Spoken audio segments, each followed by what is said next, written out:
Okay, good evening everyone. I hope you guys are doing great. In this video, we will discuss bank audit के अंदर CRR and SLR का checking करते वक्त as a auditor हमें क्या चीजें ख्याल में रखनी चाहिए। बच्चों रिसेंटली ICAI ने जब अपने मॉड्यूल्स को अपडेट किया तो उन्होंने CRR एंड SLR का चेकिंग करने का जो प्रोसेस था बेसिकली ना उसमें डिमांड एंड टाइम लायबिलिटी करके कॉन्सेप्ट रहता है। उसमें लिस्ट में क्या ऐड होगा क्या ऐड नहीं होगा, किन चीजों को कंप्लीटली एग्जेम्प्ट किया है, वो एक एलैबोरेटेड लिस्ट प्रोवाइड कर दिया है। तो आपको एक पूरा ओवरव्यू देते हैं। ये एक्चुअली में अपने मटेरियल में अमेंडमेंट है but as a real life के अंदर कोई ऐसा सिग्निफिकेंट अमेंडमेंट नहीं है। अगर आप 2013-14 का जो मास्टर सर्कुलर पढ़ोगे आरबीआई का, उसके अंदर ही ये मेजर चीजें एज इट इज कवर्ड थी। यस, उसके बाद over a period of next 8 to 10 years कुछ एडिशनल चीजों को उन्होंने उसमें ऐड किया। अभी के लिए हम चैप्टर 14 बैंक ऑडिट में आज डिस्कस करेंगे only and only audit of CRR and SLR, जो अपने कंसाइज बुक के अंदर पेज नंबर 14.1.7 पे दिया है। 14 इस chapter number 14 bank and NBFC audit, unit 1 है इसलिए 14.1 है। 7th पेज पे दिया है compliance with CRR and SLR। सुनिए, अभी ना बैंकिंग कंपनीज के लिए आरबीआई का एक रिक्वायरमेंट है। ये आप मेजॉरिटी बच्चे फाउंडेशन लेवल पे पढ़ते हैं, मुझे पता है, फिर भी एक ओवरव्यू देता हूं। नॉर्मली बैंक्स को आरबीआई ने एक रिक्वायरमेंट बना के दिया है कि भाई आपके पास में जो लाइबिलिटीज के अंदर डिपॉजिट्स वाला जो कंपोनेंट होता है, मतलब इट कैन बी और CASA based deposits, current account, savings account based deposits, it can be और फिक्स्ड डिपॉजिट्स, रिकरिंग डिपॉजिट्स और अदर कैटेगरी ऑफ डिपॉजिट्स। ये सारा का सारा डिपॉजिट्स ना आपका लाइबिलिटी है। ये क्या है? आपका लाइबिलिटी। तो इस लाइबिलिटी का, ये डिपॉजिट्स का एक परसेंटेज जो RBI time to time prescribe करता है, चेंज करता है depending upon the monetary policy, वो परसेंटेज आपको या तो कैश रिजर्व के फॉर्म में रखना पड़ेगा, that is CRR cash reserve ratio, या दूसरा होता है SLR। SLR is called as statutory liquidity ratio. मतलब SLR आपने एक कॉन्सेप्ट है net demand and time liability, उस अमाउंट का एक परसेंटेज है। SLR is let's say 18% change के आसपास। तो 18% of your net demand and time liability you have to maintain as a liquid asset. Logic क्या है? आपके पास ये जो डिपॉजिट्स के फॉर्म में पैसा आ रहा है, अलग अलग लाइबिलिटीज के फॉर्म में जो पैसा आ रहा है, इसका कुछ पैसा हम एज आरबीआई चाहते हैं आप कैश के फॉर्म में एज अ रिजर्व रखें, that is cash reserve ratio, and कुछ पैसा आप लिक्विड एसेट्स, मतलब योर गवर्नमेंट सिक्योरिटीज हो गया, गोल्ड वाला फॉर्मेट हो गया, कैश कंपोनेंट हो गया, उसके अंदर आप साइड में रखें, that is called as statutory liquidity ratio, SLR करके बोलते हैं। ये SLR CRR का लॉजिक क्या है कि भाई बैंक के पास डिपॉजिटर्स का जो पैसा आ रहा है ना, वो सारा का सारा पैसा हम लोन के फॉर्म में एडवांस ना कर दे, उसका कुछ पार्ट साइड में रखें। दो पर्पस है। नंबर 1, बैंक के केस में अगर कुछ एक्सट्रीम प्रॉब्लम वगैरह आ जाए तो एटलीस्ट कम से कम उस सिचुएशन से डील करने के लिए हमारा डिपॉजिटर का कुछ पैसा सिक्योर्ड पड़ा है।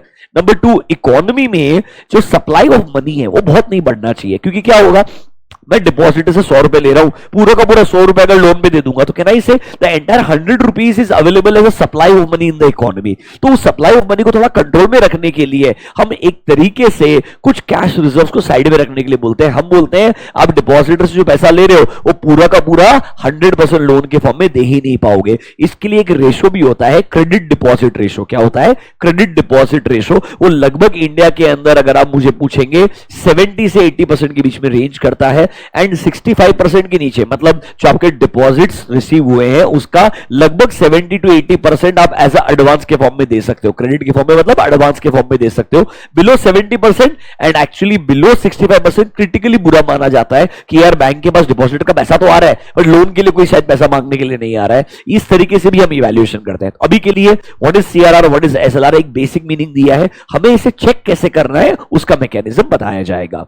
अब सर आरबीआई ने क्या बोला है, बैंक्स को and obviously in case of PSUs जो आपके सिग्निफिकेंट ब्रांचेस हैं, उन ब्रांचेस ने आइडियली क्या करना चाहिए, there is a concept called as reporting Friday. There is a concept called as reporting Friday, मतलब फोर्टनाइटली बेसिस, हर 15 दिन के अंदर आइडियली आपका रिपोर्टिंग फ्राइडे, उस दिन का क्लोजिंग बैलेंस निकालना है। उस दिन आपको ना डिमांड एंड टाइम लाइबिलिटी की अपने सिस्टम से एक रिपोर्ट निकालनी है। क्या निकालनी है? डिमांड एंड टाइम लाइबिलिटी के सिस्टम से एक रिपोर्ट निकालनी है। उसमें कुछ एडजस्टमेंट्स जो आरबीआई ने मास्टर सर्कुलर में दिए हैं, क्या ऐड एडलेस करना है, इससे आपको net demand and live liability NDTL करके एक अमाउंट मिलेगा जिसपे आपका SLR CRR का परसेंटेज लगाना चाहिए। हमें क्या देखना है, क्या सिस्टम से जो रिपोर्ट आ रहा है वो बराबर आ रहा है, RBI के मास्टर सर्कुलर के हिसाब से जो चीजें एडलेस करनी है वो बैंक बराबर से कर रहा है क्या, एंड उसके बाद में जितना परसेंटेज SLR CRR का, जैसे कि 4.5%, 4.5% के आसपास हमारा CRR आज की तारीख में 18% के आसपास अप्रोक्सीमेटली हमारा SLR रहेगा। It keeps on changing depending upon quarter to quarter, जब RBI अपने नए पॉलिसी साथ में अनाउंसमेंट्स लेके आते रहता है। तो जब भी उस टाइप का प्रिवेलिंग रेट रहेगा उतना परसेंटेज उन्होंने साइड में रखा कि नहीं रखा है, कैश के फॉर्म में या लिक्विड एसेट्स के फॉर्म में, इन केस ऑफ SLR हमें चेक करना होता है। ऑडिटर नॉर्मली क्या करता है पता है क्या, साल के अंदर 12 ऑड डेट्स, रिपोर्टिंग फ्राइडे को तो क्या होता है बैंक खुद कैलकुलेट करता है, तो अदर देन फ्राइडेज हम कोई 12 ऑड डेट सेलेक्ट करते हैं, उस दिन ये सेम कैलकुलेशन वापस से परफॉर्म करते हैं और ये परसेंटेज लगा के देखते हैं कि भाई ओवरऑल बैंक ने ये परसेंटेज के हिसाब से कंप्लायंस किया है या नहीं किया है। ये हमारा रियल लाइफ में प्रोसीजर होता है। प्लस हमें CBS कोर बैंकिंग सोल्यूशन की टेस्टिंग करते वक्त ही अगर CBS में कॉन्फिडेंस आ गया तो ये रिपोर्ट के अंदर हमें जनरली रिलाई करना इतना मुश्किल नहीं होता है। एंड आजकल तो there is something called as automated data flow, मतलब आरबीआई ने एक रिक्वायरमेंट बहुत साल पहले, दिस ऑल स्टार्टेड इन 2011-12, आज तो 12 साल हो चुका है, उसके नए नए वर्जन आ चुके हैं कि बैंक से data regarding your demand and time liability should go directly to the bank, to the RBI, ताकि आरबीआई वो डायरेक्टली बिना मैनुअल इंटरवेंशन के डेटा रिसीव कर सकता है, ताकि वो डेटा को अगर उनको अपने एंड पे वैलिडेट करना है तो ऑप्शन होना चाहिए। इस तरीके के प्रोसेसेस एग्जिस्ट करते हैं, हमें एज अ ऑडिटर इन्हें समझना है, चेक करना है। बच्चों एक बात बोलूं, पूरा कॉन्सेप्ट ना ओपन माइंड से सुनना, समझने का ट्राई करना। आईसीएआई यहां पे नॉर्मली आपको एमसीक्यू बेस्ड क्वेश्चन, उन्होंने लास्ट एग्जाम जो नवंबर 24 है उसमें एक्चुअली इसी चीज के ऊपर एक क्वेश्चन भी पूछा है, मैं आपको सैंपल क्वेश्चन भी दिखाऊंगा। वो एक कैलकुलेशन बेस्ड एमसीक्यू सिचुएशन देता है, हार्डली 2 मार्क के लिए आएगा या मे बी 1 मार्क के लिए आएगा डिपेंडिंग अपॉन द सिचुएशन। और वो क्वेश्चन देख के आपको लगेगा कि एक्चुअली में अगर आपको हर एक चीज समझ में नहीं भी आए, no offense honestly speaking, but पता हो ऐड क्या करना है, लेस क्या करना है, तो भी आप आंसर निकाल सकते हो, अमाउंट आपका मैच हो जाएगा। तो लास्ट डे में जो कुछ रेफर करके दूंगा ये आपको रीड करना है, वो रीड करना चाहिए। अभी आप अगले 30-40 मिनट जब तक ये वीडियो चलता है ओपन माइंड से समझने का ट्राई करो, ये कॉन्सेप्ट है क्या, ये रियल लाइफ में शायद आपको थोड़ा मदद करेगा। अभी के लिए let's start with what is CRR. So CRR is a minimum fraction, मतलब a percentage of your deposit from customers, जिसको हम रिजर्व्स में होल्ड करेंगे in the form of cash, या जो आरबीआई के पास हम अकाउंट मेंटेन करते हैं ना उसके अंदर पैसा उतना मेंटेन कर लेंगे। सर नॉर्मली ये कैश बैलेंस का requirement RBI time to time define करते रहता है। अप्रोक्सीमेटली इंडिया में 4 से 4.5% के आसपास सीआरआर रहता है। इससे क्या होता है, जो ओवरऑल लिक्विडिटी सिचुएशन को देखते हुए rate of CRR RBI decide करेगा और शेड्यूल्ड कमर्शियल बैंक्स को एज इट इज फॉलो करना पड़ेगा। एंड जब भी चेंजेस आते हैं ना तो आरबीआई के प्रॉपर नोटिफिकेशंस आते हैं, मास्टर सर्कुलर्स बदलते रहते हैं, इसलिए एज ऑडिटर हमें अपडेटेड सर्कुलर्स को रेफर करते रहना चाहिए। This is introduction to CRR. नीचे आइए एसएलआर। रिमेंबर सीआरआर हम कैश के फॉर्म में मेंटेन करते हैं, एसएलआर हम बड़ा परसेंटेज होता है, अमाउंट बड़ा होता है, ये ऑलमोस्ट 18.5% के आसपास होता है। It can go to 20% also depending upon money supply को बहुत ही कम करना है क्या। सिंपल चीज है, अगर आपको इकोनॉमी में मनी सप्लाई को और कम करना है, आप एसएलआर सीआरआर का नंबर बढ़ाते जाइए, इतना पैसा साइड में आते जाएगा, लेंडिंग होगा ही नहीं तो मनी सप्लाई आपके इकोनॉमी में ऑटोमेटिकली कंट्रोल हो जाएगा। तो एसएलआर के रिगार्डिंग लिक्विड एसेट्स मेंटेन करने का रिक्वायरमेंट है, हर शेड्यूल्ड कमर्शियल बैंक को मेंटेन करना चाहिए। लिक्विड एसेट्स गोल्ड हो सकता है, कैश हो सकता है, एंड ऑब्वियसली गवर्नमेंट वाले जो अपने सिक्योरिटीज है, government bonds and all, we can buy them as a bank and उनको हम साइड में रख सकते हैं और बोलेंगे कि भाई लेट्स से एसएलआर 18% है, मेरा net demand and time liability let's say 100 crore के आसपास है, 18 करोड़ साइड में रखना चाहिए। 18 करोड़ के इक्विवेलेंट का लिक्विड एसेट्स हमारे पास में उस दिन के अंदर प्रेजेंट है। ऑडिटर ने रिपोर्टिंग फ्राइडेज के अलावा एक वर्ड को मार्क करना, 12 ऑड डेट्स, मतलब हर मंथ का एक रैंडम डेट पिक करना चाहिए। It should not be reporting Friday, because reporting Friday को तो बैंक ने कैलकुलेशन करके आरबीआई को रिपोर्ट किया ही होगा कि भाई इस दिन हमारा ये नेट डिमांड टाइम लायबिलिटी है, इतना परसेंटेज होना चाहिए, इतना पैसा हमने यहां रखा हुआ है। उसके अलावा कोई 12 ऑड डेट आप मतलब हर महीने में से एक डेट पिक कीजिए। आरबीआई का रिक्वायरमेंट है central statutory auditor should verify कि कंप्लायंस हुआ है क्या of 12 odd dates of different months. Remember, they should not be the Fridays, because Fridays जो आपके fortnightly basis पे होते हैं ना, वो reporting Friday होते हैं, क्योंकि Friday का जो closing होता है उसको normally consider किया जाता है is the date of reporting. उस दिन का बैलेंस निकालेंगे, उस दिन परसेंटेज लगाएंगे और फिर बोलेंगे उस दिन के हिसाब से जितने हमारे एसेट्स है वो कंप्लायंस के फॉर्म में मेंटेन है या नहीं है. हमें देखना है क्या बैंक ने सीआरआर एसएलआर का रिक्वायरमेंट बराबर से मेंटेन किया कि नहीं किया. इधर मेजर रिस्क ना एसएलआर में होता है. क्यों ऐसा? क्योंकि एसएलआर का जो परसेंटेज होता है ना, बड़ा अमाउंट है. It is almost 18% plus, 18% 20% approximately होता है. तो अगर ये परसेंटेज बड़ा हुआ ना तो लिक्विड एसेट शायद इतने अगर नहीं हुए तो एक तरीके से बैंक का क्या हो जाएगा, नॉन कंप्लायंस हो जाएगा. तो हमें एज अ ऑडिटर सबसे पहले देखना है क्या जो इनकी डिमांड टाइम लायबिलिटी की रिपोर्ट है ना, वो रिपोर्ट बराबर है क्या, एंड बराबर से लिक्विड एसेट्स मेंटेन किए हैं क्या. यही हमें मेन चेक करना है. इसके लिए उन्होंने एक ऑडिट अप्रोच एंड प्रोसीजर लिख के दिया है. ट्रस्ट मी, इस अप्रोच प्रोसीजर में अप्रोच प्रोसीजर कम आरबीआई का मास्टर सर्कुलर ज्यादा है. अगर आप मुझे लिटरली पूछेंगे तो आप आरबीआई की वेबसाइट पे जाएंगे, वो जो इंफॉर्मेशन प्रोवाइड करते हैं, just in case if the internet is working, see one second.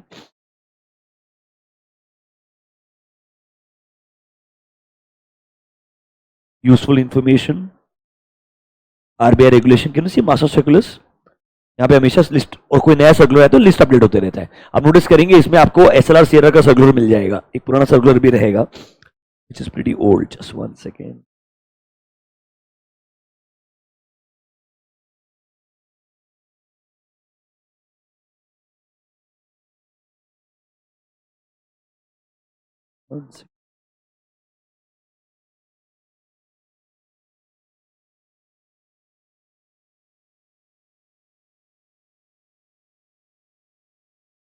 Master circular CRR SLR पूरा डिटेल में आपको यहाँ पे what is CRR, what is SLR, और लिटरली आप नोटिस करेंगे आपका जो बुक्स में कंटेंट लिखा हुआ है पूरा का पूरा वहीं से कॉपी पेस्ट किया है.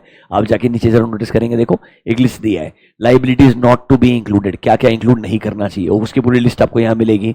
फिर नीचे एग्जेम्प्टेड कैटेगरीज मिलेगी, उसमें कुछ जो एडिशनल चीजें आती रहती है ना रेस्पेक्टिव बैंकिंग रेगुलेशन के सेक्शन वगैरह से, वहां से उन्होंने उठा करके वही आपको ऑडिट अप्रोच बना करके दिया है. अब देखो पूरा सर्कुलर तो बड़ा के सेंस नहीं बनता, जितना पार्ट रेलेवेंट है और जितना आईसीआई चाहता है आप समझें, बिकॉज आपको पता है पहले भी मैंने आपको बोला है बैंक ऑडिट एनबीएफसी से चैप्टर जिसको सिग्निफिकेंट रिवैम्पिंग की जरूरत है. मतलब रिवैम्पिंग भी उतना ही कर रहे हैं कि वो सर्कुलर से कुछ चीजें उठा करके बस आपके लिए कॉपी पेस्ट करके दे रहे हैं. ठीक है, चलिए लेट्स गेट स्टार्टेड. सबसे पहला चीज, ब्रांचेस जो होते हैं, क्या होते हैं branches in case of PSU banks. अब आइडियली जो डिपॉजिट एंड टाइम का लाइबिलिटी है, जो आपका डिमांड एंड टाइम का लाइबिलिटी है रिगार्डिंग डिपॉजिट्स, ये ब्रांचेस से मेरे को डेटा हेड ऑफिस में आना चाहिए और पूरा बैंक का कंपाइलेशन हेड ऑफिस लेवल पे होना चाहिए. तो हमें बैंक से पूछना है क्या भाई ब्रांच लेवल पे, आज के तारीख मुझे पूछो कि प्राइवेट बैंक से केस में टेंशन ही नहीं है. क्यों? सारा का सारा सेंट्रलाइजेशन है, सीबीएस के अंदर सब कुछ हेड ऑफिस में मेंटेन होता है. आप एचडीएफसी आईसीआईसी बैंक की रिपोर्ट निकाल के देख लो, पता चलेगा ब्रांच ऑडिट करके कॉन्सेप्ट एग्जिस्ट नहीं करता. वो ब्रांच विजिट करते हैं but branch is just like a point of connect with the customer. The real power is in the system, it is not at the branch level. PSU में अभी भी branch concept है, like SBI and all, PNB and all, वह branch का concept exist करता है. तो branch level से ये डेटा रेगुलरली हेड ऑफिस में आना चाहिए, हेड ऑफिस में बराबर से कंपाइलेशन होना चाहिए. हमने देखना है वो कंपाइलेशन बराबर हुआ या नहीं हुआ. देखिए सबसे पहले ऑब्टेन एन अंडरस्टैंडिंग कि भाई how what is the composition of items of detail, मतलब डिटेल में क्या आएगा क्या नहीं आएगा, ये हमें मास्टर सर्कुलर आरबीआई का पढ़ना पड़ेगा. फिर सर ब्रांच ऑडिटर से रिक्वेस्ट करो कि वहां से weekly trial balance as on Friday आ जाने चाहिए, वो सब कंसोलिडेशन होने चाहिए at the head office. And sir ये कंसोलिडेशन बराबर से हुआ है कि रिपोर्टिंग फ्राइडे मतलब हर 2 हफ्ते में एक फ्राइडे आएगा, मतलब एक फ्राइडे छोड़ करके अगला वाला जो फ्राइडे रहेगा आपका फोर्टनाइटली, मतलब 15 दिन होता है. सो 1 वीक को छोड़ के नेक्स्ट वीक जो आएगा उसके क्लोजिंग फ्राइडे का आपका पोजीशन निकालना पड़ेगा. हमें क्या देखना है as a central statutory auditor कि ब्रांच ऑडिटर से जो डेटा आया है क्या वो हमें करेक्ट लगता है, उन्होंने जो इसके बारे में अपना पॉइंट ऑफ व्यू दिया है उनका पॉइंट ऑफ व्यू हमने कंसीडर करना चाहिए. थोड़ा टेस्ट बेसिस पे चेकिंग करना चाहिए कि डिटेल का कंसोलिडेशन जो बैंक ने बनाया है ना वो बराबर से बनाया है क्या, मतलब ब्रांच के रिटर्न में जो अमाउंट्स है एंड कंसोलिडेशन में जो अमाउंट्स कंसीडर किए वो मैच होने चाहिए. Trust me guys, even in case of PSUs in today's time, CBS exist करता है. It is not done manually like this. ये डेटा आप पूरा का पूरा CBS से पुल करते हैं. हाँ, कुछ एडजस्टमेंट्स के रिगार्डिंग डिटेल आपको चाहिए, वो आप ब्रांच से मांगते हैं, उसके रिगार्डिंग ब्रांच ऑडिटर से क्लैरिफिकेशन ले लो आप। अदरवाइज ये आज की तारीख में हेड ऑफिस पे बाय डिफॉल्ट कंसोलिडेशन के फॉर्म में किया जाता है। ये एक ओवरव्यू था। अब अल्टीमेटली क्या आएगा, लिस्ट आएगा। जब मैं डीटीएल को एग्जामिन कर रहा हूं, मतलब डिमांड टाइम लायबिलिटी का कंप्यूटेशन चेक कर रहा हूं, क्या देखना है, ये सब आइटम्स क्या होने चाहिए, मार्क द वर्ड, एक वर्ड को मार्क कर दीजिए, एक्सक्लूडेड होने चाहिए।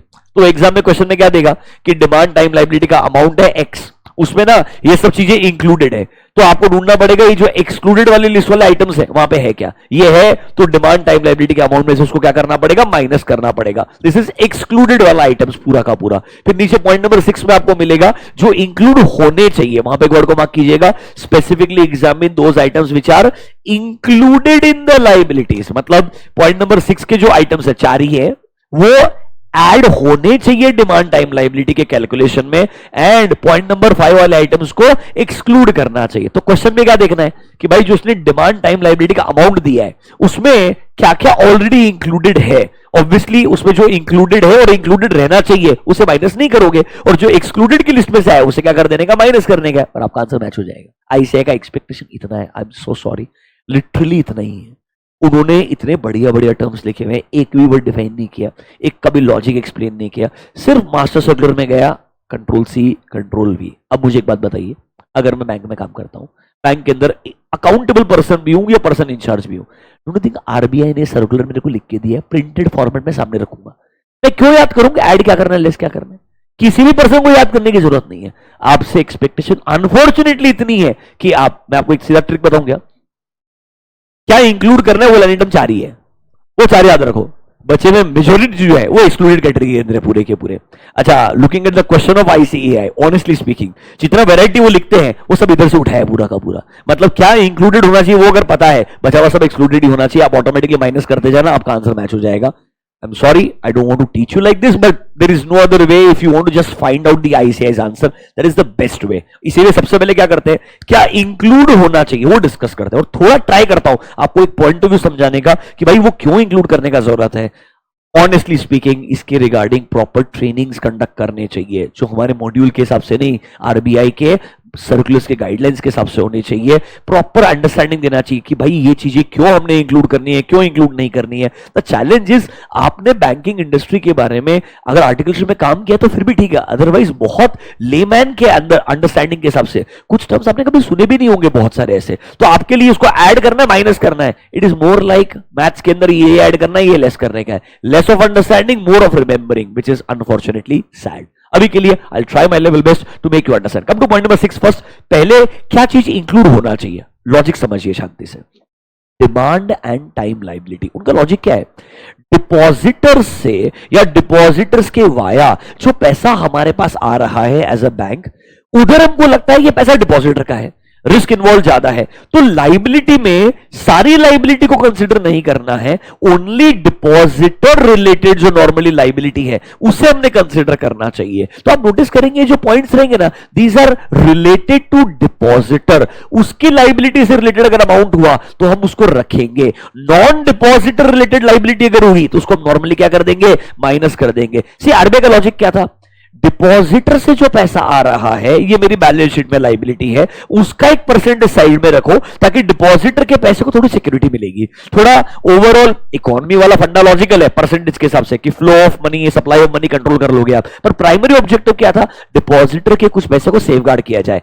जस्ट इमेजिन, लाइबिलिटी में बहुत सारी लाइबिलिटीज है, there are lot of liabilities जो डिपॉजिट के पैसे से रिलेटेड ही नहीं है, फिर भी मेरी बैलेंस शीट में लाइबिलिटी में, उसको मैं क्यों कैलकुलेट करूंगा, क्यों यूज करूंगा, for the purpose of SLR calculation. इसीलिए क्या ऐड करना है वो जनरली किससे रिलेटेड रहेगा, डिपॉजिटर की लाइबिलिटी से रिलेटेड रहेगा। तो आपको एक आध एग्जांपल देते हैं, चलिए पहले पॉइंट नंबर बी पढ़िए, सबसे लॉजिकल एग्जांपल है, देखो क्या बोलता है, interest accrued on deposits should be calculated on each reporting fortnight. मतलब सर डिपॉजिट्स के ऊपर हर दिन इंटरेस्ट अक्रू होना चाहिए, तो मान लो आपने इंटरेस्ट का पेमेंट नहीं किया होगा डिपॉजिटर को, पर एक बात सोचो, डिपॉजिटर का पैसा मेरे पास पड़ा है, उस पे हर दिन मैंने इंटरेस्ट कैलकुलेट करना चाहिए अपने बुक्स के अंदर, तो अक्रूड इंटरेस्ट का अमाउंट निकालो। भले आपका अकाउंटिंग ना, लेट्स से आप अक्रूवल बेसिस पे कर रहे होंगे, बट मंथ एंडिंग पे आने के बाद में ही आप बुक्स में लोगे कि भाई इस महीने का इतना इंटरेस्ट हमको पे करना था। जैसे फॉर एग्जाम्पल मेजोरिटी बैंक जो है सेविंग्स अकाउंट में ना आपको हर 10 दिन में इंटरेस्ट देते हैं, मेजोरिटी बैंक्स आपको क्वार्टरली देते हैं, स्मॉल फाइनेंस बैंक मंथली देते हैं, बट कहना इसे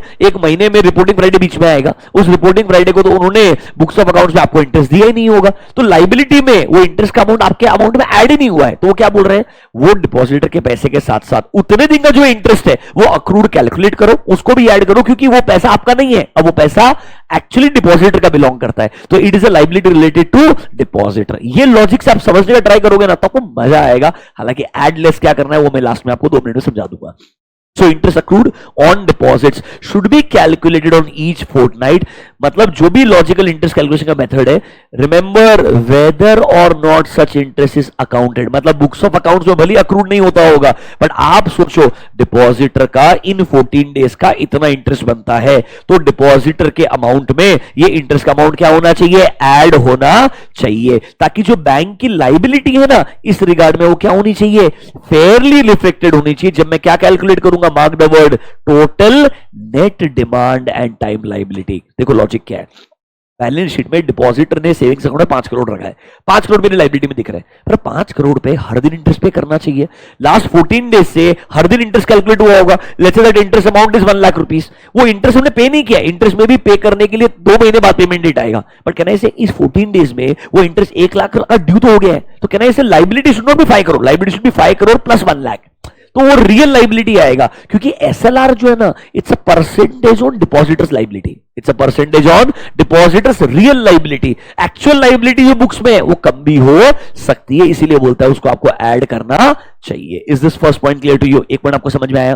फिर देखो एक पॉइंट आपको मिलेगा, mark the word cash collaterals. So there are lot of derivative transaction, there are lot of derivative transaction, derivative transactions मतलब क्या हो गए, ये हमारे एफएन वाले ट्रांजैक्शंस हो गए, इनको नॉर्मली हम डेरिवेटिव ट्रांजैक्शंस बोलते हैं। ये ट्रांजैक्शंस करने के लिए ना हमें अगर लेट्स से बैंक्स के वाया ट्रांजैक्शन करने, we have to keep some money with the bank, we have to keep some money with the bank as a security, as a security. तो हमने जैसे डीमेट अकाउंट में पैसा रखा है for the purpose of FnO transaction, तो कहना इसे डीमेट अकाउंट में मेरा पैसा वो क्या करता है, साइड में निकाल लेता है, क्यों, एफएनओ में लॉस हो गया कल को, तो उस अकाउंट के अगेंस्ट वो क्या कर लेगा, एडजस्ट कर लेगा, उस बैलेंस के अगेंस्ट क्या कर लेगा, एडजस्ट कर लेगा। इसको बोल रहे मार्जिन कैलकुलेशन, क्या बोलते हैं, margin calculation. Margin is a security जो आपसे डीमेट अकाउंट मतलब जो डीमेट सर्विस प्रोवाइड करने वाला वो ले रहा है, इट्स अ सेबी का रिक्वायरमेंट। तो अगर बैंक ने डेरिवेटिव ट्रांजैक्शन के लिए आपसे कोई पैसा कैश में लिया है, that is a collateral, don't you think वो कैश बैंक का इनकम नहीं है, वो कैश उनका एसेट नहीं है, ये कैश लाइबिलिटी है बैंक के लिए, कैश क्या है,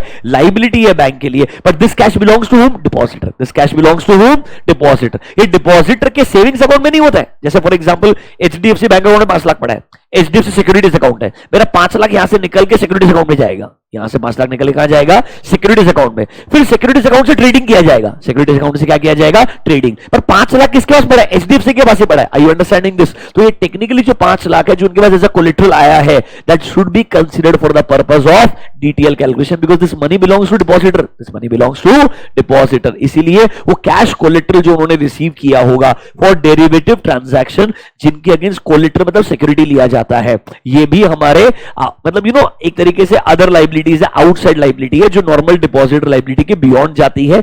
इसको भी हमने क्या करना चाहिए, कैलकुलेशन में कंसीडर करना चाहिए, because this money belongs to customer, this money belongs to depositor, this money doesn't belong to the bank. आपको डिपॉजिटर के साइड से लाइबिलिटी कैलकुलेशन करने का तरीका सिखा रहे हैं। Is point number B clear to you? ये चीज आपके डिमांड टाइम लाइबिलिटी के कैलकुलेशन में इंक्लूड होनी चाहिए। क्या होनी चाहिए? Include. This point include is important. अब पॉइंट नंबर ए पढ़ के देखिए क्या बोलता है, net credit balance in branch adjustment account. अब ये बोलता है पीएसयूज के बीच में लेट्स से हमारे ब्रांचेस के अंदर पैसा एक दूसरे को दिया जाता है, बराबर है कि नहीं? लेट्स से हेड ऑफिस ने ब्रांच को कुछ पैसा दिया हुआ है या ब्रांच से कुछ पैसा हेड ऑफिस में आया हुआ है। ये नेट क्रेडिट बैलेंस मतलब this money belongs to the branch, this money belongs to the branch. So at a entity level this is like a depositors money जो हेड ऑफिस के पास पड़ा होगा, दिस is like a depositors money जो किसके पास पड़ा होगा, हेड ऑफिस के पास पड़ा होगा।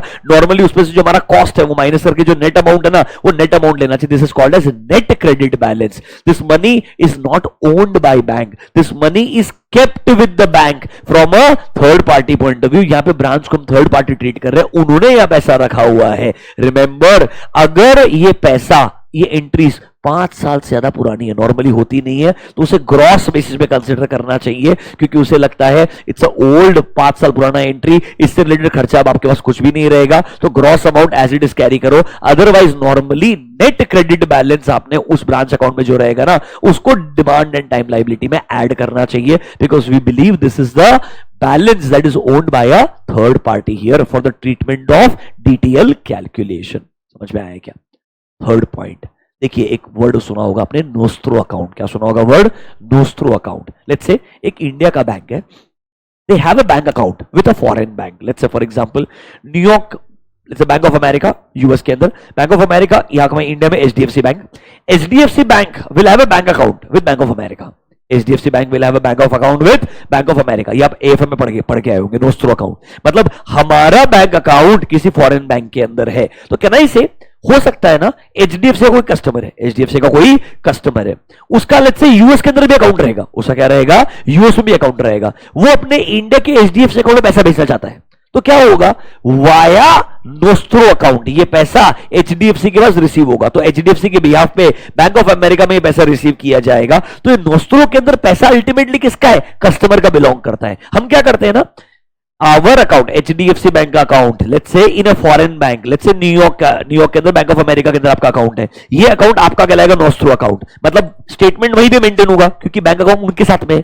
हम उसका ना एक ऑपोजिट अकाउंट मेंटेन करते हैं, इसको बोलते हैं नोस्ट्रो मिरर अकाउंट। क्या बोलते हैं? Nostro mirror account. रिकंसिलिएशन के लिए बेसिकली वहां पे वो बोलेंगे 5 एंट्रीज आई है, तो मैं मेरे पास भी ना 5 एंट्रीज एक एक करके जो आती जाएगी रिकॉर्ड करते जाऊंगा, ताकि हम मंथ एंड पे क्वार्टर एंड पे रिकंसाइल कर लेंगे कि मेरे को लगा था मेरे कस्टमर के भी यहाँ पे 1-1 लाख के 5 ट्रांजैक्शन हुए थे, उन्होंने बोला हाँ 5 लाख यूएसडी आया है, मेरे एंड पे भी चेक किया हाँ 5 लाख यूएसडी आया है, कहना इसे रिकंसिलिएशन हो जाएगा। But remember this money belongs to the customer, this money belongs to the customer, तो कहना इसे कस्टमर का पैसा मतलब डिपॉजिट हो गया हो, तो कहना इसे डिमांड एंड टाइम लायबिलिटी में आना चाहिए। हाँ देखो, borrowings from abroad by banks in India should be considered as liabilities to other, मतलब ये तो जो आपने बोरो किया है वो अमाउंट हो गया।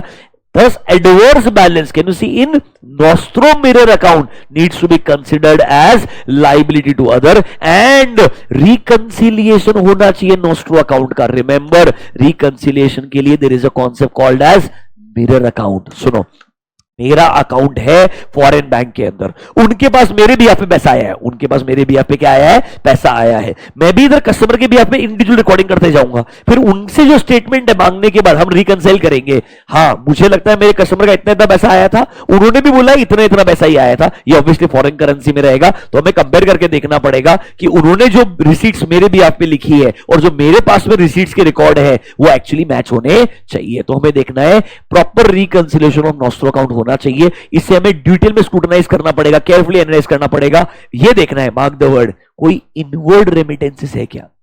कोई इनवर्ड रेमिटेंसेस है क्या जो बैंक ने रिसीव किए होंगे? किसके बिहाफ पे? कस्टमर्स के बिहाफ पे। वो अभी तक क्या होंगे? अनअकाउंटेड होंगे, मतलब बैंक के पास पैसा आ तो गया कस्टमर का, पर हमने कस्टमर को पैसा अभी तक दिया नहीं है। कस्टमर को पैसा देता तो उसके सेविंग्स अकाउंट में पैसा ऐड हो जाता, उसके सेविंग्स अकाउंट में पैसा ऐड नहीं हुआ है, वो हमारे अकाउंट के अंदर ही पैसा पड़ा है। Let's say an account which I maintain with a foreign bank, तो technically this money belongs to customer but it is not kept in the customers account. So ये डिपॉजिट्स में आए नहीं अभी तक उसके, क्योंकि उसके सेविंग्स अकाउंट में क्रेडिट ही नहीं हुआ। सोचो ना, मेरा $1 लाख एचडीएफसी बैंक के पास पड़ा है, मेरा $1 लाख, तो कहना इसे मेरे सेविंग्स अकाउंट में होना चाहिए था।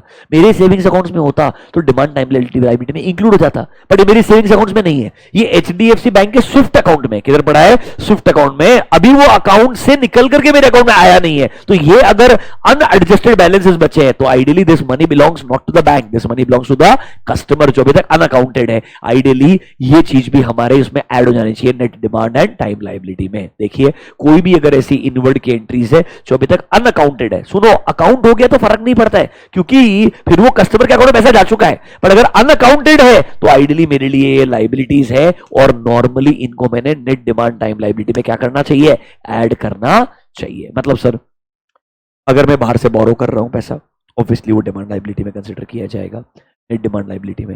मेरे कस्टमर का पैसा मेरे अकाउंट से पड़ा है, मैंने कस्टमर के अकाउंट में ट्रांसफर नहीं किया है, वो वाला पैसा भी डिमांड टाइम लायबिलिटी में ऐड किया जाएगा। ये चीजें डिमांड टाइम लायबिलिटी का कैलकुलेशन में आनी चाहिए क्योंकि this money does not belong to the bank, this money belongs to the depositors और it is borrowed from someone and we believe इस पैसे के ऊपर एक परसेंटेज साइड में रखना जरूरी है। ये आरबीआई का keeping in mind the banking system master circular बोलता है कि इन सबको आपने इंक्लूड करना है। क्या करना है? इंक्लूड करना है in net demand and time liability. अब एक्सक्लूड क्या करना होगा? Let's go to the list of excluded. वो लिस्ट सबसे ज्यादा लंबी है, आइए स्टार्टिंग से पढ़ने का ट्राई करते हैं। सर आपके बैलेंस शीट में जो पेड अप कैपिटल का अमाउंट रहेगा, रिजर्व्स का जो अमाउंट रहेगा, पीएनएल में जो क्रेडिट बैलेंस रहेगा, या कोई भी लोन आपने अगर लिया है किससे? आरबीआई से, उसको हम फर्क नहीं पड़ता क्यों, ये पैसा आरबीआई से आपके पास में आया है, तो इसको और सेपरेटली एसएलआर लगा के फायदा नहीं होगा। इट्स लाइक आरबीआई आपको लोन दे रहा है 100 रुपए का, उसमें बोलता है 20 रुपए साइड में रख दे, तो एक तरीके से 20 रुपए का लोन साइड में भी रखवा लिया उसने और तेरे को लोन के ऊपर इंटरेस्ट भी चार्ज कर दिया, सेंस नहीं बनेगा। या EXIM bank, export import bank of India, आपका एनएचबी हो गया, फिर आपका नाबार्ड हो गया, सिडबी हो गया, ये सब क्या है ना, रीफाइनेंसिंग का काम करते हैं। क्या करते हैं? रीफाइनेंसिंग। एग्जांपल जैसे नाबार्ड है, आरआरबीज हो गए, रीजनल रूरल बैंक्स।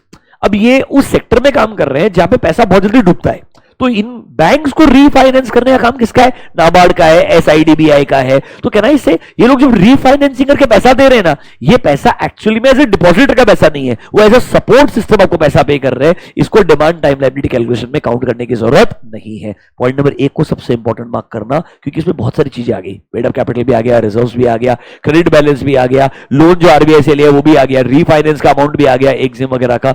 ये सब ना आपके क्वेश्चन में आपको जब दिखाऊंगा बहुत सारी चीजें वहां देखने को मिलेगी। रिमेंबर, इन सबको हमें क्या करना पड़ेगा? आइडियली एक्सक्लूड करना चाहिए। तो अगर ऑलरेडी इंक्लूडेड है तो माइनस करना पड़ेगा, और अगर ऑलरेडी इंक्लूडेड नहीं है, नया कैलकुलेशन करना है, तो उसको डायरेक्टली क्या करना पड़ेगा? अवॉइड करना पड़ेगा। फिर सर लेट्स से आपने कोई बिल्स डिस्काउंट किए होंगे विद एलिजिबल फाइनेंशियल इंस्टीट्यूशन, सो आपके लायबिलिटी में दिखेगा ये, क्योंकि आपने बिल्स डिस्काउंट किए हैं। But remember, this is not the depositors liability, it is like a bills discounted आपने किया विद अ थर्ड पार्टी, इसलिए आपके बुक्स ऑफ अकाउंट में लायबिलिटी के पॉइंट ऑफ व्यू से दिख रहा है। मतलब ये आपकी ना, सुनिए ये क्या बोल रहा है, एनी अदर लायबिलिटी, इसको सबको एक्सक्लूड ही करना है, डिपॉजिटर रिलेटेड लायबिलिटी को कंसीडर करना है। तो आपने इनकम टैक्स के लिए प्रोविजन बनाया, तो ऑब्वियसली वो लायबिलिटी थोड़ी है रियल लाइफ के अंदर आपका, from a depositor point of view. Balance sheet में लायबिलिटी है, डिपॉजिटर पॉइंट ऑफ व्यू से लायबिलिटी नहीं है ना। वो क्या बोल रहा है, अकाउंटिंग में उसको लायबिलिटी कंसीडर करो, but demand time liability calculation में कंसीडर मत करो, क्योंकि इस परसेंटेज पे, उस पे एसआर का परसेंटेज लगाना है। ये हम कैलकुलेशन क्यों कर रहे हैं? इसके ऊपर एसएलआर का परसेंटेज लगाया जाएगा। तो एसएलआर का परसेंटेज लगाने के लिए वही लायबिलिटी चाहिए जो डिपॉजिटर से बिलोंग करती है, रियल लायबिलिटी है, जिसमें आरबीआई को रिस्क लगता है और साइड में रखने की जरूरत है। तो अब तो लिस्ट बना के देगा आपको सारे लायबिलिटीज की, कि भाई इनकम टैक्स के रिगार्डिंग प्रोविजन बनाया है, उसे इंक्लूड मत करो। आपने सुना है क्या? डीआईसीजीसी आपका डिपॉजिट रिलेटेड इंश्योरेंस होता है क्रेडिट गारंटी कॉर्पोरेशन द्वारा। Like for example when you open a bank account, आप बैंक अकाउंट बना करके अपना पैसा एफडी के फॉर्म में रखते हो, तो आपका पैसा अगर लेट्स से किसी बैंक में पड़ा है और अगर बैंक डूब जाए किसी वजह से, लेट्स से फॉर एग्जांपल, तो अप टू 5 लाख रुपीस तक आपका जो पैसा वो इंश्योर्ड होता है। पहले ये इंश्योरेंस का अमाउंट 1 लाख रुपए का था, डीआईसीजीसी के अंदर अभी वो इंश्योरेंस का अमाउंट 5 लाख का हो गया है। The money that you are keeping with the bank, it is by default insured up to 5 lakh. तो सर देखो, इस बार पैसा डीआईसीजीसी से बैंक के पास आ गया, बट अभी तक क्लेम जो है एडजस्टमेंट नहीं हुआ, मतलब ये कस्टमर का क्लेम है, उसके भी पैसा हमारे पास में आ गया, तो हमारी बैलेंस शीट में लायबिलिटी साइड में दिख रहा है, क्योंकि ये पैसा हमको पे करना पड़ेगा जब क्लेम सेटलमेंट हो जाएगा कस्टमर को। रिमेंबर, ये कस्टमर का डिपॉजिट नहीं है, ये बस हमारी बैलेंस शीट के ऑल अदर लायबिलिटीज है जो एक्चुअली में डिपॉजिटर्स रिलेटेड नहीं है। सो ये डीआईसीजीसी से आपको पैसा मिल गया होगा, बट जो कस्टमर का क्लेम है अभी तक पेंडिंग होगा, इस वजह से वो पैसा आपके पास पड़ा है, but this doesn't belong to you, this money belongs to a customer. जब क्लेम सेटल हो जाएगा आपको उसको पे करना पड़ेगा। Remember, this money is just kept with you by the government department जब तक सेटलमेंट नहीं होता। तो मेरी लायबिलिटी में है, बट ये डिपॉजिटर की लायबिलिटी नहीं है।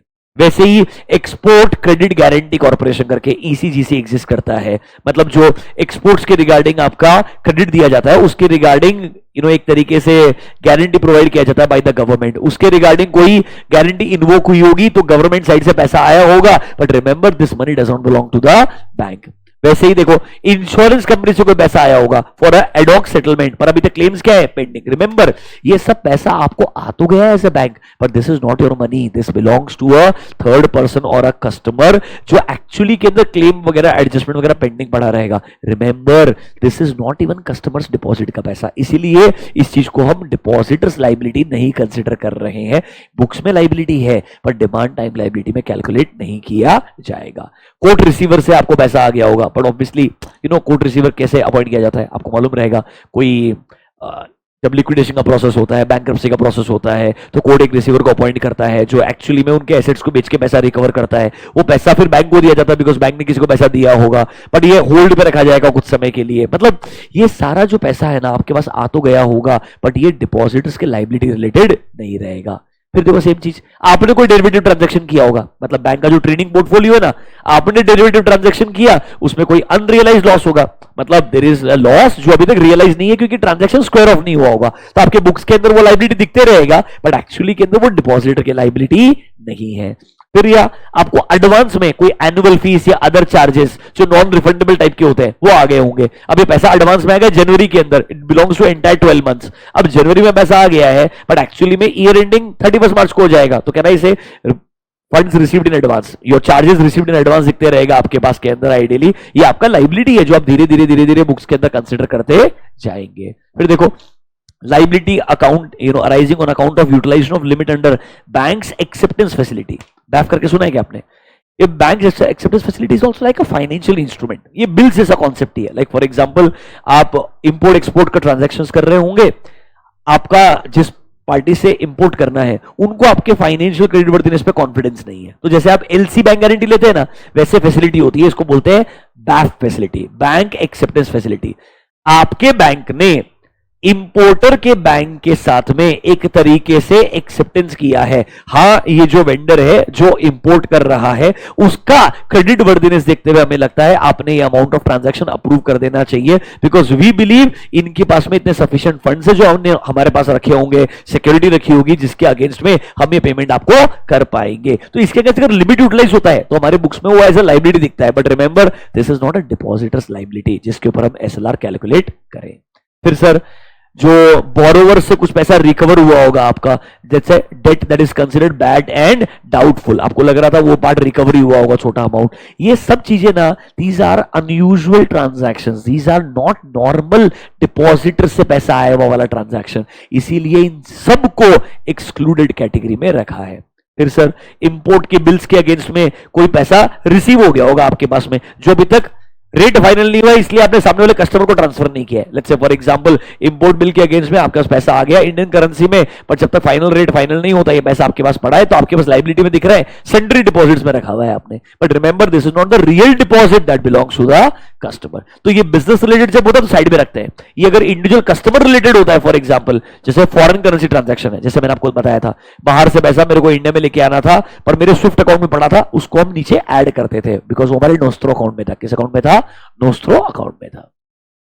Next, there are unadjusted deposits और बैलेंसेस। एग्जांपल सुनिए, आपने डिविडेंड कॉन्सेप्ट सुना होगा, एक बार कंपनी ने डिविडेंड डिक्लेयर कर दिया, वो डिविडेंड का पेमेंट करने का ट्राई करता है, अपने एफिलिएटेड बैंक के थ्रू वो पैसा बैंक के पास ट्रांसफर करता है। एंड कभी कभी क्या होता है, हमारे जो शेयर होल्डर्स होते हैं उनका जो डीमैट अकाउंट है, लेट्स से उनका रजिस्टर्ड बैंक अकाउंट जो है उसका केवाईसी वगैरह नहीं होता है, तो क्या होता है ऑटोमेटिकली उनके बैंक अकाउंट में डिविडेंड क्रेडिट नहीं होता है। नॉर्मली होना चाहिए but sometimes because of KYC problems, let's say share holder है आइडेंटिफाई कर पाए पर शेयर होल्डर के बैंक अकाउंट को आइडेंटिफाई नहीं कर पाए, तो हम क्या करते हैं बैंक को पैसा देके रखते हैं। This is called as dividend warrant, this is called as dividend warrant. मतलब कंपनी जिसने डिविडेंड दिया उसने बैंक को पैसा दे दिया, उसने बैंक को पैसा दे दिया पर बैंक से डिविडेंड होल्डर क्लेम करने के लिए नहीं आया अभी तक, तो कहना इसे वो उस बैंक के नाम का एक ड्राफ्ट ऐसा कॉन्सेप्ट बनाया जाता है, इसका 3 महीने का एवरेज वो पीरियड रहता है जिसके अंदर वो आप क्लेम कर सकते हो बैंक में जाकर के, वो जो आपका डिविडेंड होल्डर है उसके अकाउंट में उसके रेस्पेक्टिव होम एड्रेस पे भेजा जाएगा। तो आइडियली आपके पास में वो ड्राफ्ट आएगा कि भाई एक्सिस बैंक अदानी एंटरप्राइजेस उसका 400 रुपए का डिविडेंड आपका, it can be more, I have such, I am telling you I made a mistake, मेरा एक बैंक अकाउंट कनेक्टेड नहीं था विद ओल्ड डीमैट अकाउंट जिस वजह से आपका ये डिविडेंड वारंट आपके पास आता, तो मनी बिलोंग्स टू कंपनी, जो पे किसको करना है? डिविडेंड होल्डर को, बट पैसा पड़ा किधर है? बैंक के पास, क्योंकि कंपनी ने बैंक को दिया पर बैंक से डिविडेंड होल्डर ने क्लेम नहीं किया अभी तक, तो आपकी लायबिलिटी के अंदर वो पैसा पड़ा होगा। ऐसे इंटरेस्ट वारंट, डिविडेंड वारंट, ये सारा जो पैसा है ना एक्चुअली में ये बैंक में डिपॉजिट का पैसा नहीं है, ये बैंक के अंदर कंपनी का किसी पर्पस के लिए अनक्लेम्ड पैसा पड़ा है, इसलिए उसको हम सेपरेट रखते हैं, डिमांड टाइम लायबिलिटी में कैलकुलेट नहीं करते because this is not your CASA FD वाला पैसा। फिर सर शेयर एप्लीकेशन का पैसा सुना होगा आपने, असबा सुना होगा आपने, मतलब शेयर एप्लीकेशन के लिए लेट्स से आपने आईपीओ में अप्लाई किया, आपका पैसा लेट्स से रिफंड होकर के आना है, बट रिफंड होने में कुछ समय लगता है। उस समय के दौरान पैसा होल्ड पे बैंक के पास में साइड में रखा जाता है। वो पैसे जो साइड में पड़ा है, this does not belong to depositor, this does not belong to bank also, इसलिए बैंक के पास लायबिलिटी के फॉर्म में दिखते रहेगा। तो रिफंड ऑफ एप्लीकेशन मनी होगा, इंटरेस्ट वारंट रहेगा, डिविडेंड वारंट रहेगा। ये सब चीजें नॉर्मली अगर एडजस्ट हो जाती तो बात ही खत्म हो जाती। ये एडजस्ट नहीं हुई है अभी तक, ये अभी तक एडजस्टमेंट पेंडिंग है, इस वजह से इनको हम डिमांड टाइम लायबिलिटी में इंक्लूड नहीं करते हैं। फिर सर आपने सुना है क्या फंडेड फैसिलिटीज, जो आपके लोन्स वगैरह होते हैं ना सारे के सारे, इनके रिलेटेड लेट्स से हमने कोई मार्जिन साइड में रखा हुआ है या कोई सैलरी डिपॉजिट के फॉर्म में पैसा रखा हुआ है, मतलब हमने कोई फंडेड फैसिलिटी प्रोवाइड किया होगा, उसके रिगार्डिंग कुछ पैसा एज अ सिक्योरिटी के फॉर्म में होल्ड के अंदर रखा होगा। Now this money is kept separately for a specific purpose. This money is not like कि आपने डिपॉजिटर का पैसा लिया, इस पर आप इंटरेस्ट पे करने वाले हो। These are like interest free deposit जो बैंक आपसे ले रहा होगा, क्योंकि आपको एक बीजी एलसी वगैरह की फैसिलिटी चाहिए, तो वो साइड में पैसा रख के रखेगा, इस पे आपको आइडियली कोई इंटरेस्ट वगैरह भी नहीं मिलेगा। एंड मोस्ट इंपॉर्टेंटली अगर इंटरेस्ट नहीं मिलेगा तो ये आपके डिमांड टाइम लायबिलिटी के कैलकुलेशन में नहीं आएगा, क्योंकि ये सब चीजें डिपॉजिटर रिलेटेड क्लियर लायबिलिटीज नहीं होती है। तो आप नोटिस करेंगे देयर इज अ लिस्ट क्या ऐड करना है and there is a list क्या एक्सक्लूड करना है। मेरे को लगता है इधर ही मैं आपको एक क्वेश्चन दिखाता हूं, थोड़ा आपका क्लैरिटी और बढ़ जाएगा कि भाई ये लिस्ट का करना क्या है। ये लिस्ट आपने लास्ट एक बार रीड करना है, वो भी पॉइंट नंबर 5 को रीड करना है। 6 में दिक्कत नहीं है, 4 ही पॉइंट है, वो आसानी से याद भी रह जाएंगे। 5 जो है वो इंपॉर्टेंट है, उसमें ये पॉइंट्स है जो आपने एक्सक्लूड करने चाहिए। हो गया एसएलआर सीआरआर, 2 मिनट में क्लोज करेंगे, but let me show you question first. ये आपका नवंबर 24 का एग्जाम है, उसका पेपर है। अब देखो अमेंडमेंट तो है, बट रिसेंटली जस्ट क्वेश्चन आया है, तो आई डोंट नो अगले एग्जाम में सेम क्वेश्चन रिपीट होगा कि नहीं होगा। देखिए क्या बोलते हैं, XYZ and associates is a firm of chartered accountant consisting 12 partners. उनको central statutory audit of Maharashtra bank allot किया है, which is a scheduled commercial bank. पहला वाला CRR AR अपना कैपिटल एडिक्वेसी रेशियो कैलकुलेट कर रहा है, उसका फॉर्मूला है। नंबर 2 वाला क्वेश्चन पढ़िए अभी से related. As a part of scope, the audit firm has been asked to find out the correct position of demand and time liability. देखो क्या बोलता है, the DTL balance as on 30th September was how much? 50,000 crore. Which ये important है, देखो word included the following, मतलब 50,000 करोड़ में सब क्या किया है? इंक्लूड किया है। 50,000 करोड़ में सब क्या किया है? इंक्लूड किया है। तो हमें क्या देखना है?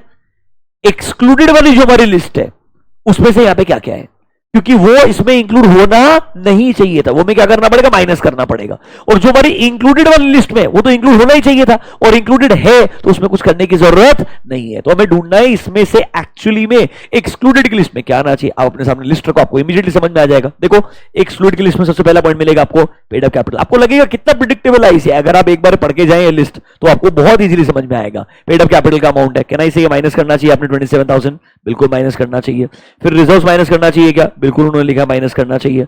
सेम सीक्वेंस है, credit balance in PNL will you minus that? Yes बिल्कुल। Loan second from RBI minus करोगे क्या? पॉइंट नंबर ए पे सारे पॉइंट है लिटरली, क्योंकि ये लिस्ट जो है ना इतनी डिटेल में पहले आईसीआई ने लिख के नहीं दी थी ओल्ड सिलेबस में। ओल्ड सिलेबस मतलब लास्ट अटेम्प्ट तक का जो सिलेबस है, अमेंडमेंट में वो लिस्ट लंबी हो गई है, तो इस बार ना वो 1 2 3 4 जो है ये मिलने के चांस कम है, बची हुई चीजें ज्यादा मिलेगी आपको।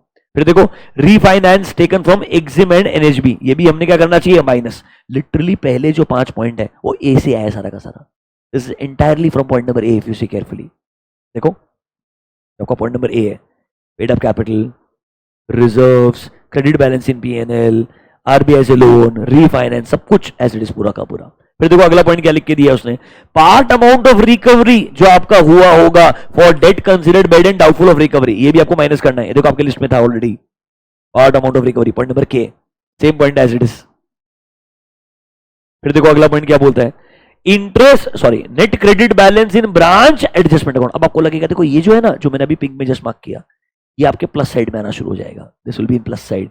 Interest accrued but not accounted for, ये आपके कौन से साइड में आएगा? प्लस साइड में आएगा। कहना इसे बिल्कुल लॉजिकल लग रहा है। अब देखो लास्ट में एकदम लॉजिकल सीक्वेंस चलते चलते छोटा सा एक पॉइंट है जिधर वो गड़बड़ खेलने का ट्राई करेगा। लास्ट पॉइंट देखो, अच्छा पहले दोनों चेक कर लो, नेट क्रेडिट बैलेंस वाला पॉइंट ठीक है क्या? Net credit balance in your branch adjustment account.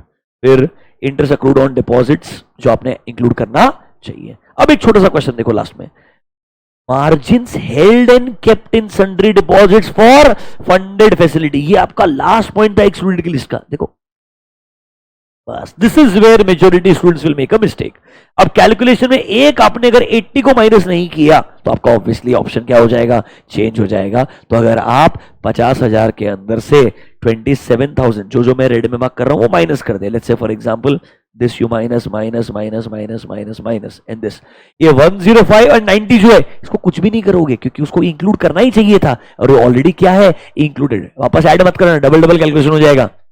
Already बोला ना डिटेल निकालने के लिए इंक्लूड किया हुआ है। तो 50,000 माइनस 1 2 3 4 5 6 7 आइटम्स को माइनस कर दो, मेरे हिसाब से आपका आंसर मैच हो जाएगा। 4 ऑप्शन रहेंगे, उसमें से आपका सही आंसर जो रहेगा that will match.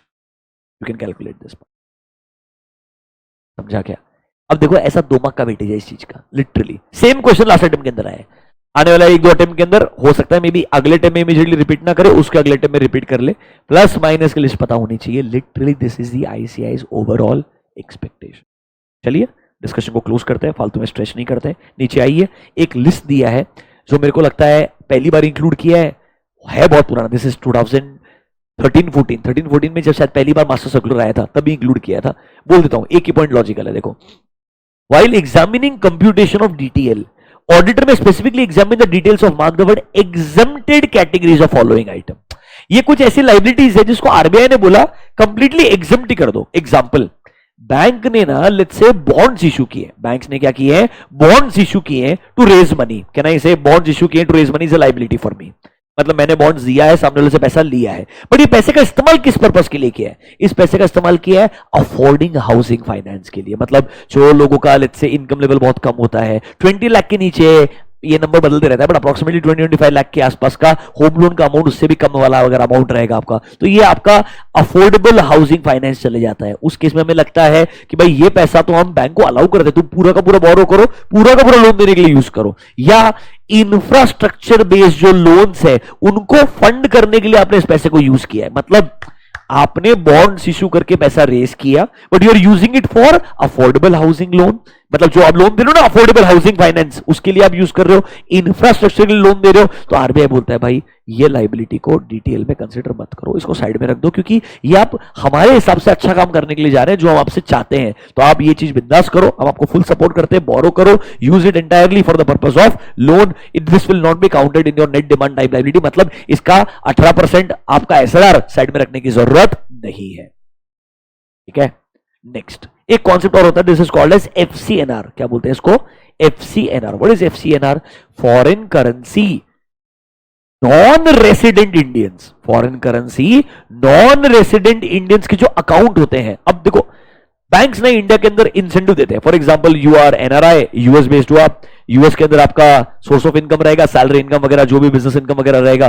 But let's से आपने सिटीजनशिप अभी तक वहां का नहीं लिया है, अभी भी आप इंडिया के सिटीजन हैं, but obviously income tax purpose के लिए आप एनआरआई बन चुके हैं। क्या बन चुके हैं? एनआरआई। तो आप इंडिया में आकर के प्राइवेट बैंक के पास जाते हो, उसको बोलते हो भाई मैं यूएस के अकाउंट से पैसा आपके पास में एक एफसीएनआर अकाउंट खोल करके वहां रखूंगा। I will keep my money as a deposited. उस पर आप मेरे को बढ़िया इंटरेस्ट पे करो। क्या पे करो? बढ़िया interest. And I will keep it for long term, मतलब 3 ईयर्स एंड अबव, 5 साल 7 साल नॉर्मली। तो ये जो अमाउंट हो गया ना, ये बैंक के पास में ना एक बड़े पीरियड के लिए आ रहा है। This is coming for a fix period, 3 year 5 year 7 year. तो हमको ऐसा लगता है ये पैसा बैंक को फ्रीडम देना चाहिए पूरा का पूरा लोन देने के लिए, यूज करने के लिए, क्योंकि हम बाहर से पैसा लेके आ रहे हैं जो आ ही लॉन्ग टर्म के लिए रहा है। It is not a normal depositors money, it is not a normal depositors money. ये एनआरआई का पैसा आ रहा है, फॉरेन करेंसी में आ रहा है। कन्वर्जन वगैरह कैसे करना उन्होंने नीचे बोला है, बट ये पैसा आ रहा है फॉरेन करेंसी के अंदर हमारे पास में एफसीएनआर के फॉर्म में क्लियर डिपॉजिट अकाउंट बनाया जा रहा है। इसको हम ऑलमोस्ट पूरा का पूरा एडवांस देने के लिए, लोन देने के लिए यूज कर सकते हैं।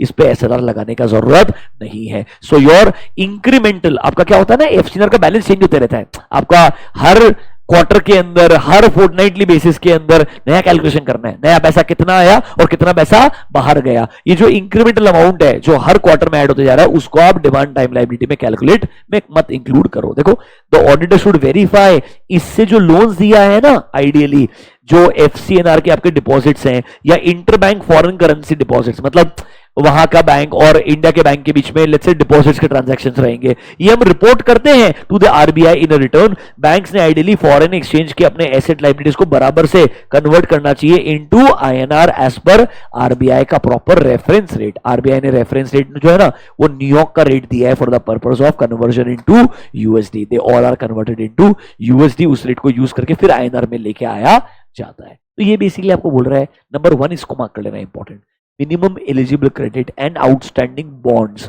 जो आप इंफ्रास्ट्रक्चर लोन को फाइनेंस करने के लिए यूज कर रहे हो, अफोर्डेबल हाउसिंग फाइनेंस के लिए यूज कर रहे हो, उसके लिए उन्होंने क्लियरली क्या दिया है, प्रॉपर से एग्जम्पशन दिया है कि भाई इसको आपको एनडीटीएल में कंसीडर करने की जरूरत नहीं है। ऑब्वियसली जो आपके पास एफसीआर के फॉर्म में एडिशनल डिपॉजिट्स आ रहे हैं, उससे जो आप लोन दे रहे हैं उसको भी एनडीटीएल में कंसीडर करने की जरूरत नहीं है, क्योंकि वो पैसा लॉन्ग टर्म के लिए आ रहा है। It is 3 years and above any which ways, so फर्क नहीं पड़ता। थर्ड पॉइंट बोलता है ये जो सीआरआर एसएलआर आप मेंटेन कर रहे हो ना फॉरेन करेंसी एसेट्स लाइबिलिटीज के लिए, इसमें जो रेट वगैरह यूज कर रहे हो कन्वर्जन के लिए, वो रेट यूज करना फ्रॉम मार्क द वर्ड एफबीआईएल। क्या वर्ड है? एफबीआईएल। दिस इज योर बेंचमार्क का एक प्राइवेट लिमिटेड है। This is foreign benchmark private limited if I am not wrong, just let me give me 1 second।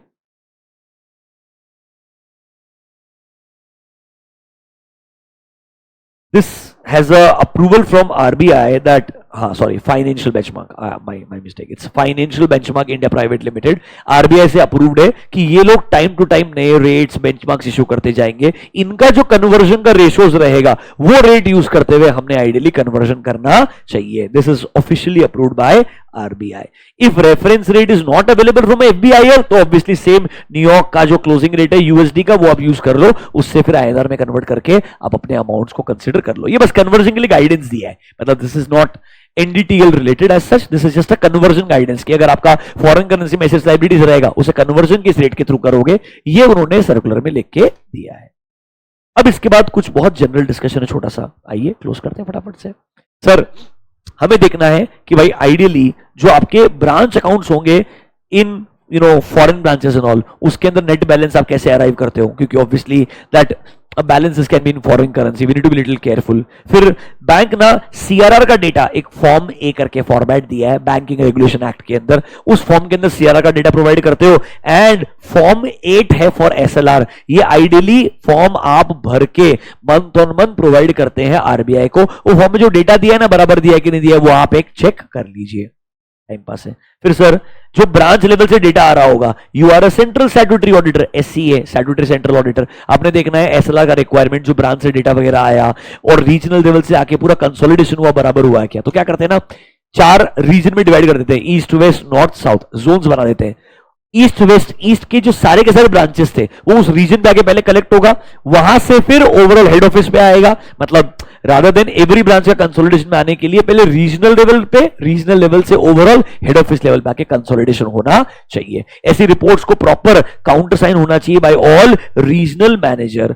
Auditor at central level should ensure कि ideally जो भी ऊपर के procedure लिखे हैं कंसोलिडेशन के लिए, क्या प्लस करना है क्या माइनस करना है, वो बराबर से बैंक ने फॉलो करना चाहिए। मतलब सी ये जो ऑडिटर का प्रोसीजर है वो तो स्टैंडर्ड दिया है कि भाई कंसोलिडेशन बराबर हुआ है क्या, एनडीटीएल कैलकुलेशन बराबर हुआ है क्या, एड लेस मास्टर सर्कुलर को फॉलो किया है क्या, फिर लिक्विड एसेट्स बराबर से मेंटेन किया है क्या, वो तो आपको जनरल चेकिंग करना है, उसमें कुछ ग्रेट नहीं है, नहीं चाहिए। एक चीज को मार्क कीजिएगा, point number 13, while reporting compliance with SLR. जो याद है हम ऑडिट रिपोर्ट में भी हमारे अनऑडिटेड ब्रांचेस बताते हैं, लाइक एसबीआई के केस में आपको ऐसे 7-8 हजार ब्रांचेस मिल जाएंगे, it can be more than that also, जो आरबीआई ने अप्रूव कर दिया, हाँ भाई इनका ऑडिट कोई नहीं करेगा चलेगा because these are immaterial branches. तो अनऑडिटेड ब्रांचेस कितने थे, कैसे आपने उनके रिटर्न्स के ऊपर रिलाई किया है व्हाइल फ्रेमिंग योर ओपिनियन, ये आपने ऑब्वियसली अपने कंप्लायंस की रिपोर्ट जो आप एसएलआर की रिपोर्ट बना के देंगे ना, सर्टिफिकेट बना के देंगे, उसमें कंसीडर करना चाहिए और बोलना चाहिए हमने एसएलआर का कंप्लायंस चेक किया है, but let's say these 10,000 branches were unaudited. इन ब्रांचेस के quarterly returns, monthly returns head office में आए होंगे जिसको हमने इवैल्यूएट किया होगा एंड उसके बेसिस पे हमने ये चेकिंग करके रिपोर्ट बना के दिया है। ये आपकी रिपोर्ट में लिखना चाहिए अनऑडिटेड ब्रांचेस कितने हैं। ये नॉर्मली हमारे ऑडिट रिपोर्ट के ना एसबीआई के केस में तो ओपिनियन हेडिंग में आ जाता है, वैसे एसएलआर के रिक्वायरमेंट को चेक करने के लिए उसका जो सर्टिफिकेट देंगे ना उसमें भी एक क्लैरिफिकेशन आएगा, दीज ब्रांचेस वर अनऑडिटेड। अब बोलेगा देखो इंटरेस्टिंग चीज, रिसेंटली नहीं बहुत पुराना है, ऑटोमेटेड डेटा फ्लो, वर्ड को मार्क करो, मैंने आपको बोला data from the bank should go directly to RBI, बाजू में लिखो विदाउट मैनुअल इंटरवेंशन, वहां बाजू में लिखो data from bank to RBI without manual intervention. Data from bank to RBI without manual intervention पहुंचना चाहिए. लॉजिक क्या है?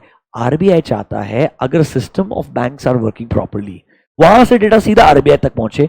कोई भी तरीके की इरेगुलरिटी है, आरबीआई की इंस्पेक्शन टीम, उनका इंस्पेक्शन विंग ही ऑटोमेटिकली कैच कर लेगा, क्योंकि central statutory auditor by the time आएगा, चेकिंग करेगा, उसमें डिले हो जाएगा. अगर आरबीआई के पास ये data up to date basis पे अवेलेबल रहेगा तो आइडियली उनके लिए चेकिंग करना और इरेगुलरिटी को आइडेंटिफाई करना आसान रहेगा. See it's more of mathematical calculation. If the formulas real life में जो प्लस माइनस करना है ना, ये भी हमारे ऑनेस्टली बोलूं सीबीएस के अंदर मेजर चीज होकर के रिपोर्ट जनरेट होती है. हमें बस क्रॉस वेरीफाई करना है, कुछ चीजें जो अनअकाउंटेड रह गए उसको एड लेस करना होता है. अदर देन दैट एनडीटीएल का रिपोर्ट आपको ऑलमोस्ट सिस्टम से major part as it is मिलेगा. It's just applying percentage and seeing compliance है कि नहीं है. मतलब परसेंटेज लगा के लगता है 18 करोड़ का लिक्विड एसिड होना चाहिए, उस दिन लिक्विड एसिड जो है 18 करोड़ के ऊपर है कि नीचे, नीचे है तो नॉन कंप्लायंस है, ऊपर है तो कंप्लायंस है. इस तरीके का चेकिंग होना चाहिए. देखो, we almost spend 1 hour just to give you an overview. Although it's a exam point of view, 2 ही पॉइंट पढ़ने हैं आपको, point number 5 and point number 6. क्या इंक्लूड करना है, क्या एक्सक्लूड करना है, सैंपल क्वेश्चन आपको मैंने दिखाया है, आप वो क्वेश्चन बैठ के सॉल्व करना, आपका आंसर पक्का मैच होगा. वो इसमें कुछ लॉजिक नहीं है, वो तो किसी को समझ में भी नहीं आया ना इंक्लूड एक्सक्लूड क्यों करना होता है, तब भी उसका आंसर मैच हो जाएगा.